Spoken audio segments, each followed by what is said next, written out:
woman, mother, auntie. Oba means woman. Let us unite. Oba, oh, this is our time. Let's hear it, girls. Oba, oh, this is our time. Oh, woman, oh. Hello viewers and welcome to Superwoman. You know, we'll be having a wet day, but at least at the end of the day, we're having a dry evening and we say we are super. So Superwoman is the program that brings strong women, women that are making a difference in the society, women that are impacting the society positively, and women that are making women of our kind, that are making the world turn around. My guest for today, Superwoman, is a powerful woman. She's a woman with many hats, so many hats. And I'm not going to name all, I'm just going to name the few I can lay my hands on, and she will give you the rest. So she's Dr. Dawn Cooper Barnes. She's the Vice President of the African Methodist Episcopal University. She's also the President of the Liberian Cancer Society. And when she comes on the floor, she will give you the rest. But she's a powerful woman, and we'll be discussing her. It's all about her. What makes her that superwoman? What's the engine that pushed her to be the superwoman she is today? So join me as we welcome Dr. Barnes. Thank you. Dr. Barnes. Thank you so much. You know, I was struggling with the introduction because there's so many hats. You know, I can lay my hands on them. But you could just tell us some of the things you eat right now. Well, thank you, first of all, so much for having me. And you are a superwoman yourself. Of course I am. In the short time that I've been talking with you, I find that we are kindred spirits. We are people that feel that we are blessed and that we need to reach out and serve. And we need to give back to society. So right now, as you rightly said, I am the Vice President for Academic Support Services at AME University, African Methodist Episcopal University. To me, it's the best institution of its kind in Liberia. I'm proud to be a part of a dynamic team that is putting that institution on the map. I am in charge of the admissions areas, the records and registration, the library, the entrance exams, all of the things that are services to the students that are not directly in the classroom. So I supervise all of the student organizations. I'm proud to say that I was instrumental in establishing a cultural troupe at AME University. Wow. Again, one of the first, and it's called Anyenkon. It means we are on it. It's a Liberian cultural troupe. But I'm also hoping to introduce modern dance because that's something that I had some experience in from way back. We have a motion picture production company. We have an online television station. All of these things that the AMU very talented students are doing. We have a jazz band. And we have so many things. We started a chess club. All of these things are in my area, enhancing the students' experience and rebranding AMU to be the best that Liberia has to offer. So that's one big thing that I do. Apart from that, I am the president, as you said, of the Liberian Cancer Society. Liberian Cancer Society was established way back in 1977 by my dad, who was a physician, Dr. Henry Nehemiah Cooper, the founder of Cooper Clinic. And he was, at the time, the only cancer surgeon in Liberia. And he decided that, he wanted to imitate the American Cancer Society and offer support for services in cancer, education, awareness, all of that. Unfortunately, there was a 1980 coup, and then some 9-10 years later, there was a war. So the Liberian Cancer Society became dormant. Well, a very dear friend of mine, Mrs. Juanita Neal, who is now no longer with us, was a victim of cancer. And she came to me in 2012 and she said, is there any reason why we can't reactivate this Liberian Cancer Society? So a group of us, Donna Hilton Bandy was one, Juanita Neal was one, Dr. Wilhelmina Jala, who is now the Minister of Health, was one. Several people came together. We said, let's reactivate the Liberian Cancer Society. And our mission is to raise awareness and to provide support for institutions that are providing care for patients with cancer. as well as families, because cancer is devastating. It's something that affects young, old, male, female, children. And one of the things we learned is that women in Liberia, especially young women, are disproportionately impacted by cancer. They're getting breast and cervical cancer at a very alarming rate. And we have partners that have been helping us to raise this awareness and helping us to get the word out to people that this is not a curse. It does not have to be a death sentence. If you It's get not a witchcraft. it's not a witchcraft. If you get diagnosed early, you could be helped. And so those are the two things that I'm very, very passionate about, raising awareness about cancer and then getting help for people. We now have some services in Liberia. There are places where you can get chemotherapy. There's a cancer center at JFK, Hope for Women, and also SDA Cooper provides some services for women with cancer and can point people in the right direction if they're diagnosed. I'm also passionate about culture, as I told you. I'm all about making sure that our Liberian traditional culture does not die. It was something that was brought to me at a very young age. When I was a child, I went to the Methodist Elementary School, which is now J.J. Roberts. And at that time, they used to have cultural programs. And I remember they used to bring experts from the Liberian Cultural Center, Kendija. And, you know, it was an area that I seemed naturally gifted in. So I excelled at it, and I enjoyed it. And some of my greatest mentors were the people that were the giants at the Cultural Center, Mankwese Kiazolo, Umem Poema, Zumana Fufana, all of these people who went on to be icons. Peter Bala was a giant in the culture at the time I was growing up. So I learned a lot from these people, and those are just some of my interests. Wow. You know, you just keep going and keep going and Oh, keep yes. going. But, you know, while you were talking, I could see, you know, we say the normal day. Yes. I could see the normal day. Oh, in your yeah, eyes I'm a and- child of normal days. Yeah. So maybe you could tell us a little bit about, you know, growing up in Monrovia those days. You know, Well, you know the children today, you tell them normal day, they kind of, well, what is normal day? So at least some of us we're blessed to see a little bit of normal day. So Well, you might be younger than me, but I you know, the thing is, when you are living at a time like that, you don't realize how blessed you are. I know. Because, you know, we thought it was just normal life, but it was an ideal childhood for me. I know that there were very poor children that didn't have the opportunities I had, and so I was aware that, you know, maybe I was privileged. But on the other hand, it's not so much that we were wealthy. We had opportunities, and we were taught that if you have an opportunity, it means you have to reach out.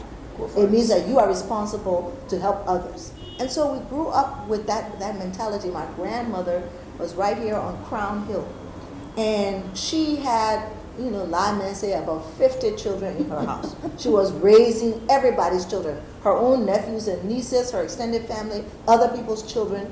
And we grew up in a very loving environment, lots of children. You know, we always playing outside, running, now fort. You know, we used to play, I'm going to see my Julale Jew, dancing. You know, we used to have country cook. Put the mats down, you sit down, one big pan, everybody joins, somebody's birthday, you know. We had a ball growing up.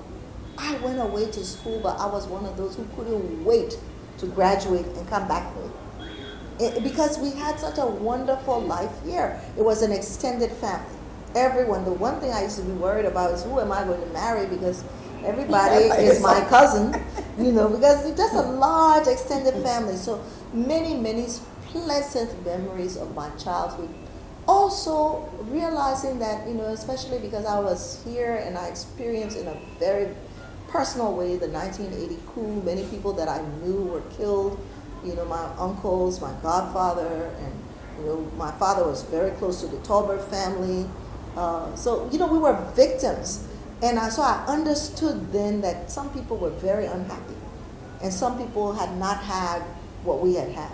And that we needed to never let something like that happen again. We needed to open up, and we needed to share, and we needed to make sure that only not a few people would be benefiting while so many others didn't have opportunities. So yes, it was a rude awakening, but when I was, at the time that I was growing up, There were no issues of crime. I think one person was a killer one time. It was a man named Obi. It was like everybody was so scared of Obi because he killed some people. And in the night we used to run in the house. And the other thing we used to be scared of was Hardman and Jinnah and all kind of stupid things. And Benue Sudan, all kind of police things. Those were the things that we were afraid of, but not real things. There was no armed robbery. You know, there was no fear that you had to lock your door. No iron gates. No, there were no fences. Your yard and your neighbor's yard were the same. You were just in and out. And to this day, I remember neighbors of ours that saved our lives during the coup because the people, the rebels that had overthrown went going from place to place looking for people, and they were looking for my father, and someone came in the yard and the neighbor said, so white people in there, and that's how the soldiers left. We were protected by this neighbor because she knew that, you know, we were neighbors. So many very good memories, many hurtful things that happened during the coup d'etat. A lot of people think the war started in 1989, 1990. For me, the trauma began 10 years earlier. Although, you know, once Doe was settled into president, we you know, some people started coming back, trying to pick up the normal life, and then before you knew it, full-blown war came. And we have spent all these years, so many years, trying to get back to some kind of normal life, as you see. It's really sad. Yeah. Yeah. In most cases, sometimes those of us that were around, I can still remember, because I remember vividly the 1980 coup. I remember the 1985 coup attempt. I remember that. I remember that vividly. And then in 1990. So sometimes we tell our children that, you know, Liberia is not what you see now. But we just have to, you know, we have to make it what it was before. Even though it cannot be 100% what it was, but we can manage to make it. It should be better. It should be better. Liberia was very peaceful, but there was a lack of equity. There was not shared opportunity, and so that made us at risk. So the moment the economy went bad and people weren't getting enough to eat, then they got angry. They rose up. You know what I mean? We shouldn't go back to that, but it was a peaceful place. It was a beautiful place. It was sweet. It was sweet. I remember sweet Liberia. Yes. So we know the working, and the war is sometimes a bitter past that we don't want to go through. So sometimes we try to avoid talking about the war situation. But then after the war, we as women, we came into the limelight. We came into the picture that we were the ones that people see that rescued. We had to. Yeah. Women had to step up during the violent times in Liberia because, you know, we realized that our men had just been ravaged. And, you know, so many of them were engaged in the violence. So many of our children, everything had been taken. And women just put their feet down. And we just said, no, we are not having this. You know, you saw that Women in Peace building. Yeah. And women just said, you know, enough. We don't care whether you are Muslim or Christian. We do not care if you are Gio, Mano, or Kran. You are our children. There are Kran women that have Gio children. You know, it's women always have intermarried. Women leave their families and join new families. So for us, it's not about any kind of loyalty to just our birth family. We know how to adjust to new people and new situations. And our children are all of those people. All of the. We are going to be the salvation of Liberia yet.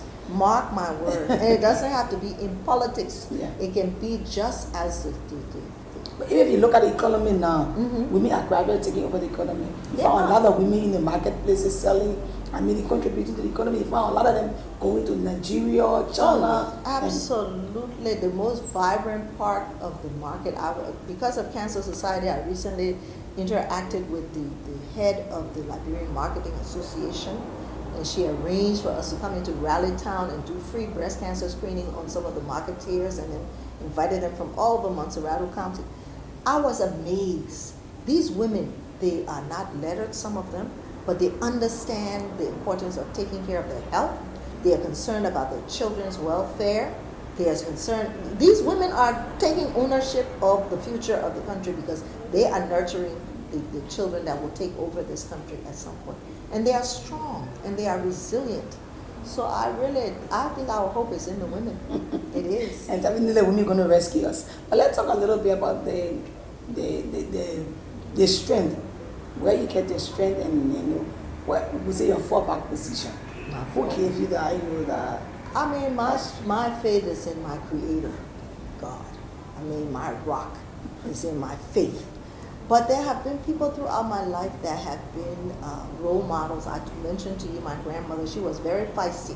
My grandmother always was the type of person that she actually liked bad little girls. Wow. She would like to look at a bad little girl.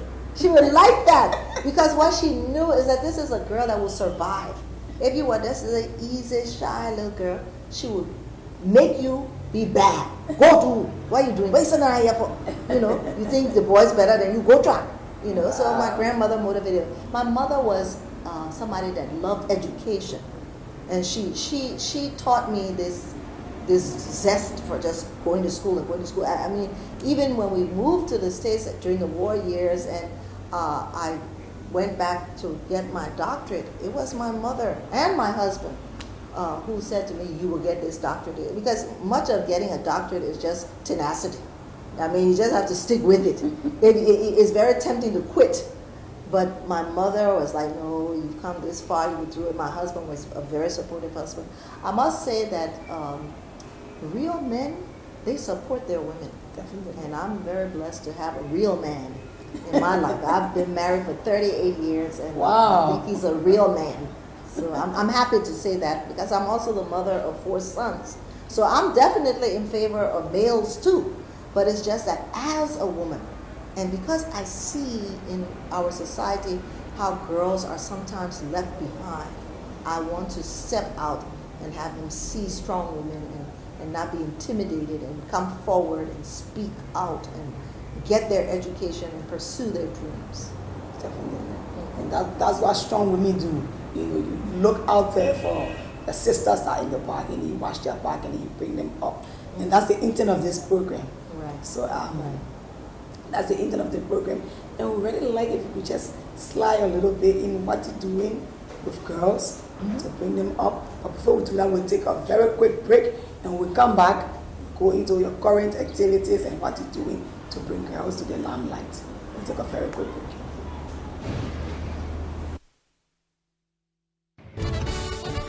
Calling all the women, every single woman, mother, auntie, or wife means woman. Let us unite. Oh, wow, oh, this is our time. Let's hear it, girls. Oh, wow, oh, this is our time. Oh, woman, oh, this is our time. Oh, woman, this is our time. This is in Jamaica, baby. The Indian refused to come to Liberia. The main reason why I come to Liberia because God spoke to me in my dream. God said, "Oh, in Jamaica, you have to go Liberia." I said, "Oh, but there's no light there." He said, "Oh, no, but we have light." And I said, "What kind of light?" He said, "Light TV." I said, "Oh. I thought I had no light." Because 2 hours start with the ZL. Not like light TV. Since I came to Labrador, I wanted to go back. I nearly changed my mind. I swear to God, I wanted to go back. But since I started watching light TV, hey God, light TV can show fun program. Hey God, you see light TV, only on light TV me can see quality sport. Oh God, like I go watch light TV, I see the guy go school, push car go. I go put a station on, I push car go, go school or handball go. That 2 different things came up. Light TV been a real one, real push car go. Me see me enjoying it like the quality football. Hey God, see light TV they can show all the fun music on it. But hey God, I see them my living or watching my TV, my phone, just dancing for myself. I swear to God, all the best movie, Liberian movie that you can think about. Our culture, only live TV, the drama, comedy drama. You want to see into my acting funny, too into live TV, you will see me clear, kolo, visa, beg, A to R. I'm telling you seriously, so you take by the money, you sit in your living room. Make sure you tune into live TV. Because someone go back, someone go back because of live TV. Live TV is the best station, they entertain me every day. So wherever you are, whether you are Liberian, you Sierra you Guinean, I in Jamaica saying that England refuse to come to Liberia now again because of live TV. Tune into live TV. Everyone they are sell the boy. Everyone they can't lay a computer boy. Anyway, you see me on my to start in there. Oh yeah, he not to live TV now. He say that they chicken me out, they chicken me out. Let me go lay a computer boy. Let me go lay a computer boy. I'm going to lay a computer boy. See my go to you. Platinum Entertainment baby. Calling all the women, every single woman, mother, auntie, or bar means woman. Let us unite. Oh, wow, oh, this is our time. Let's hear it, girls. Oh, wow, oh, this is our time. Oh, woman, oh. Welcome back. If you're just joining us, this is Superwoman, the program that brings strong women to your television set, the program that profile women that have made impact in the Liberian society, women of all groups of life. We bring women from the market, we bring women from the schools, and today we have a woman from the society, and she's Dr. Dawn Cooper Barnes. And before we went for the break, we're discussing Dr. Barnes when she was a girl, growing up, and what she's involved with. Now we're back, we're going to be discussing how she's impacting the life of young women. So Dr. Barnes, how are you impacting the life of young women? Well, thank you. One of the organizations that I've been very involved with, I'm past president of this organization, is called Alpha Kappa Alpha Sorority. It is an organization of college women. It's international. All women? It's only women and all college women. It was founded at Howard University in Washington, D.C. In 1908. And believe it or not, very early on, a Liberian woman, Anna E. Cooper, happened to have also gone to Howard University. And I think she was there in like 1916, imagine. And she came back to Liberia and she brought a chapter. She was instrumental in founding a chapter of this organization here. But now that organization has chapters all over the world, undergraduate schools as well as women that are college graduates. But the purpose is to be of service to all mankind. And we place a lot of emphasis on girls' education, as you can imagine, because all of the members are college women. That's the only criteria, is that you have to be a college-educated woman, and you have to be accepted into the organization. But one thing I'm very proud of that we just did, we raised money at our annual New Year's Eve ball. Ellen Johnson Sirleaf, by the way, is a member of the organization, among other elite women. But we were able to raise quite a bit of money, and we are now giving scholarships to girls. And so we went through a very rigorous screening process, and we had like 30-something young women that had grade point averages of 3.0 or better. Wow. That are all bound for colleges, whether it's Stella Maris, it's University of Liberia, it's AMEU, it's Cuddington. We had girls from Blue Crest, Smite Institute. It's a wide range. And we interviewed them, and they wrote essays, and we ended up with 10 very, very solid candidates. And our commitment is that we're not just going to give you a scholarship today. We are committing that once we give you the scholarship, we see you through until you graduate, as long as you maintain your grade point average. So I'm very, very excited that we went through the process. 10 finalists have been selected, and they're, hopefully starting in September, we'll be paying the tuition of these 10 young women. And as the ones graduate and the slots become open, and as we raise more money, we'll be giving more and more scholarships to girls, because this is what we are about. So it's an organization also that mentors children, high school kids, girls and boys. And just this past Saturday, we took our group of mentees to Slipway Community School, where the young people, the high school kids, organized a spelling bee for the Slipway Community, the Slipway Elementary School. Very exciting to see young people, high school students themselves, actually plan and execute a spelling bee, provide refreshments, entertain the kids, give them certificates. All they did was to give us a budget, tell us how they were going to raise the money, and we supported them, and we went ahead and executed their program. So this is just one of the things that our sorority does. And I like to be a part of organizations that are about serving, because to try to help people by yourself, you are limited to your own pocketbook. Mm-hmm. But when you join arms with other like-minded people and you all raise money together, the impact can be greater. So that is something I'm very passionate about. And tell me a little bit about autism. Autism. My dear, I know people would think I'm scattered all over the place. I am a mother of 6. My 4th child, my son Zwana, was born with autism.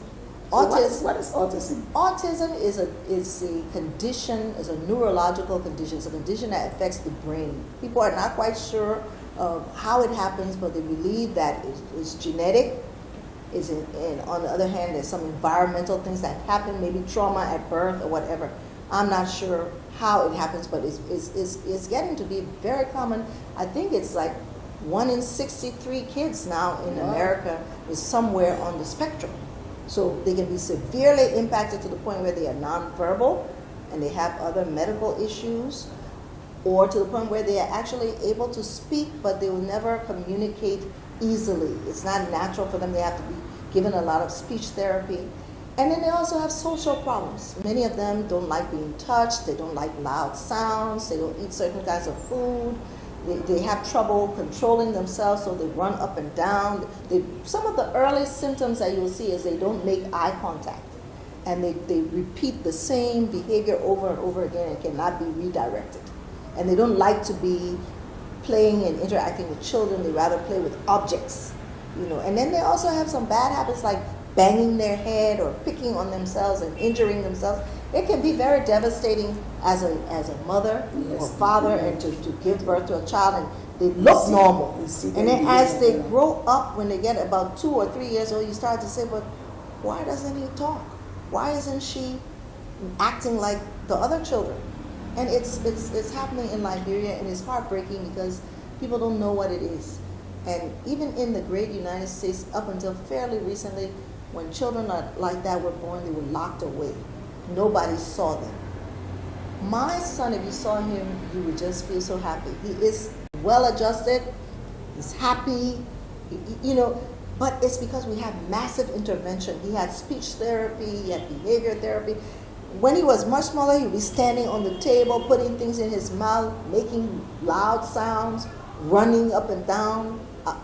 Several times he got missing. I had to call police. Couldn't find my child. He disappeared from the house. But gradually, after lots and lots and lots of intervention, you see him now, you just wouldn't believe. So what if a parent has a child that is in such condition, what can they do? What they need to do, there's a new lady in town. She's also a journalist. I don't know if you know her, Agnes Fala. Yes, Kamara. She has recently been certified as a behavior therapist for autism. And she is starting a brand new autism classroom at a school on GSA Road. And this school is called Abundant Grace, I think is the name of the school on GSA Road. And what they've done is to give her a classroom. And I've committed that I will help her in any way I can to raise awareness, because I want my son Zwana to be a role model for somebody. I want him to be useful, even though he will never be normal, but he's well adjusted. He can go anywhere and be with people. He will not be out of control the way he was when he was small. So I want the families that have small children that are just like how Zwana used to be. Zwana never spoke a word until he was 8 years old. I remember the day he finally said mama, because it was just like he would never speak. But now he can say everything he wants to say, what he wants to say, in his own way.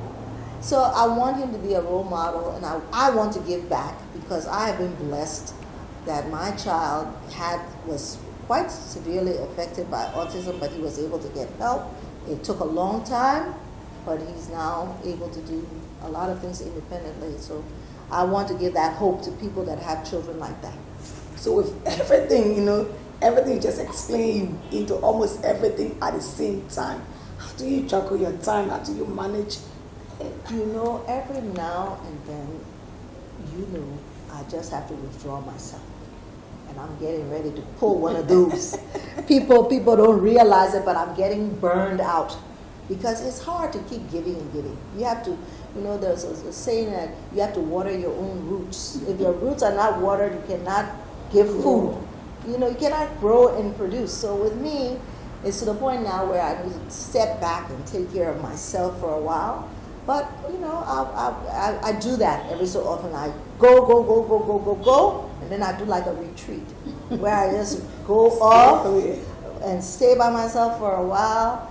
And then it gives me a chance to reflect. As an artist, I think of creative things I want to do. I think of movies I want to write. I think of dance productions I want to do. I think of songs I want people to sing. I do things introspective, and then I'm able now to come back and be in society. But right now, I'm at one of those points where I think I have just about bitten off more than I can chew. So we have to just step back. Yeah. So the intent of this program is to actually use your life as a role model for young women that will be viewing us wherever they are, what part of the world they are, they'll be viewing us. We want to use your life to set a stage for them. So what can you say to them? Because a lot of them gave up too soon, too early. Yes. My greatest advice is to really seek to know God and seek to know yourself. If you want to lie to anyone, it's not a good thing, but the worst thing you can do is to lie to yourself. Understand who you are and who you are not. For me, I came of age not even early. I was living in the U.S. trying to blend in.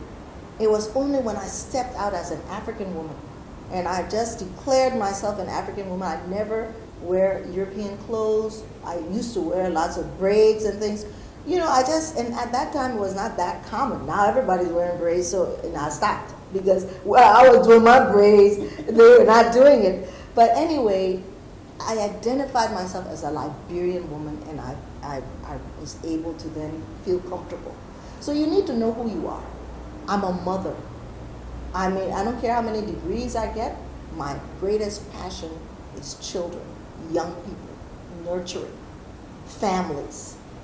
So now that I understand that's who I am, you cannot, people say, oh, well, why did they make you minister of this? Because I don't want to be a minister. And I don't fault women who want to be ministers. I think there need to be women politicians. There need to be women lawyers and doctors. Those are not my calling.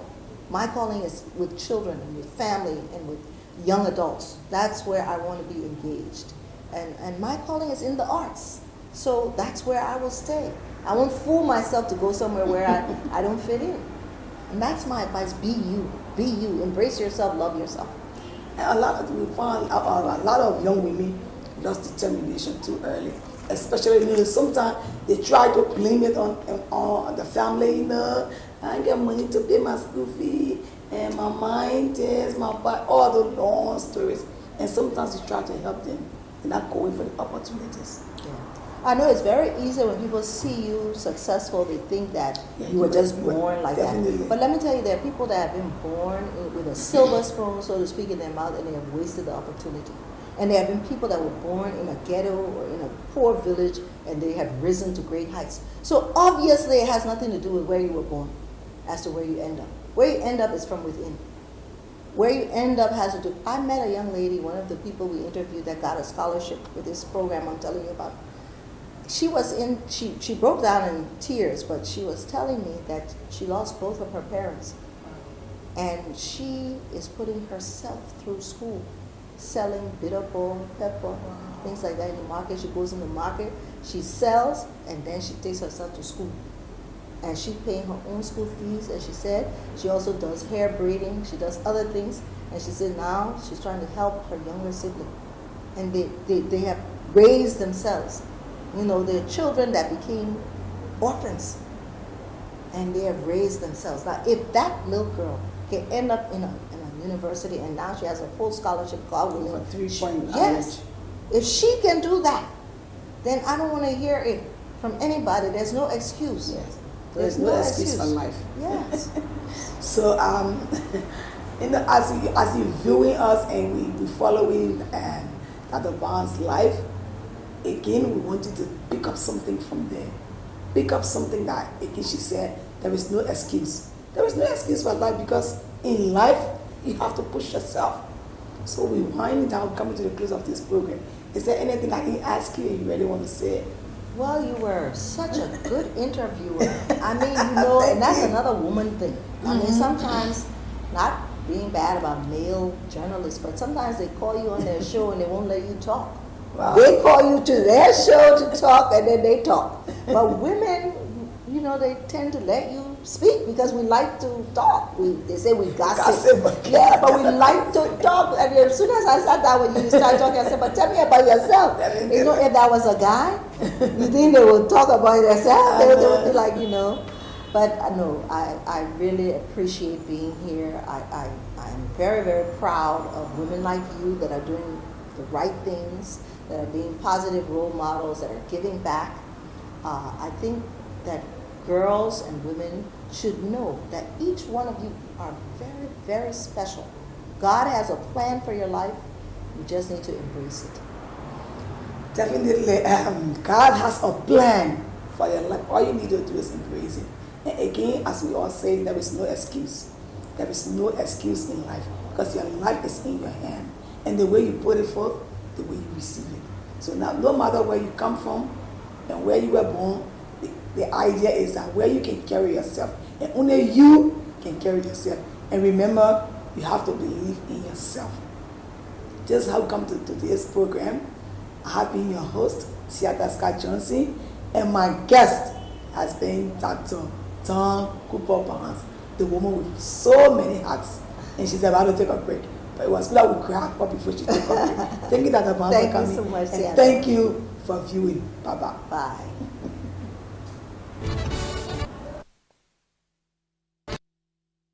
Calling all the women, every single woman, mother, auntie, or bride means woman. Let us unite. Oh, wow, oh. This is our time. Let's hear it, girl.